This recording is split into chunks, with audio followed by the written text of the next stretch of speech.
Alright guys, welcome back to the channel, welcome back to another Dbz Dokkan Battle video. As always, my name is G, and guys, just another quick reminder that if you are brand new to the channel, hey, feel free to subscribe to the channel, man. We do play Dbz Dokkan Battle on this channel almost daily, and if you will please like this video for the YouTube's algorithm, I'll greatly appreciate that. But with that being said, let's get straight to the video here, and we are continuing our no item run challenge, trying to beat all the ultimate red zone stages, the GT edition, with the Super Heroes category team, and we are facing today the Shadow Dragons team.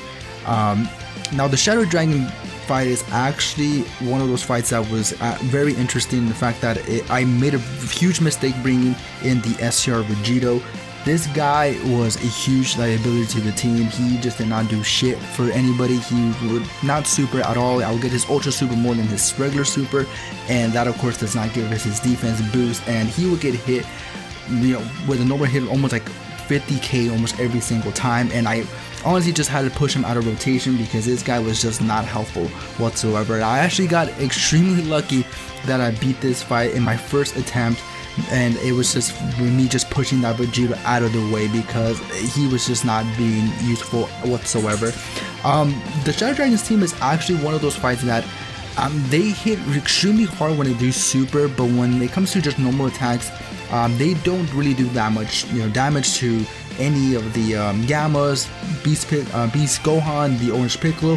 They can still probably do some damage to the God Duos if you don't get any supers going for them, but after maybe your third or fourth super with them, they should be completely fine. And then of course you can transform them, and if you get more Rainbow Orbs, your chances of dodging are extremely high. And of course Gogeta, being one of the GOATs, I would say one of the best EZAs for the TUR in the entire game with his EZA. He's just extremely tanky, but also his dodge probability are, it's just really insane. Like honestly, I'm not a fan of dodging, but with Gogeta, I feel confident like 80% of the time that he's not going to be getting hit all that much. And then when he does get hit, he takes like maybe triple digits, maybe sometimes he might take like 10k damage, but he never takes that crazy amount of damage as Vegeta would do, which will be like 50k. Of course a super will still take him a lot of damage, but chances are that he'll probably dodge it if he does get supered.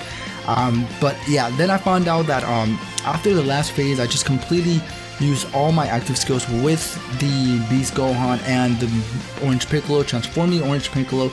The Orange Piccolo, I only used him to kind of get me out of a sticky situation when it comes to rotations. Whenever I don't feel confident or something like that, I will just transform him just so I can kind of reset the attack positions of the enemy, because yeah, if he's super somebody or he's attacking a lot of times at the very beginning without getting me a chance to super, it can be very scary to really get that going. So that's why I do transform Orange Piccolo at the very beginning, just to get him getting him at those 3 rotations.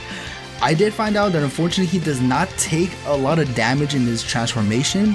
I'm not sure whether it's because he loses his attributes of him supering and whatnot from his passive, but yeah, he definitely leaves a lot to be desired when it comes to his giant form. So I mainly just use him for, like I mentioned, like just trying to get myself out of a sticky situation whenever the rotations just look really horrible, and then hoping that the probabilities of the enemy attacking me will be more like in the front or in the back, so I can push whatever unit, mainly the Vegito, out of the fucking way, because this guy will get destroyed no matter what I do. So yeah, that's the only reason why I would transform the Orange Piccolo. Other than that, he doesn't really do that much damage, but it does come in clutch occasionally. But with that being said, man, the Shadow Dragons, arguably, I was actually kind of surprised. They were a lot easier than I thought they were going to be, especially considering that Super 17 was a lot harder than them.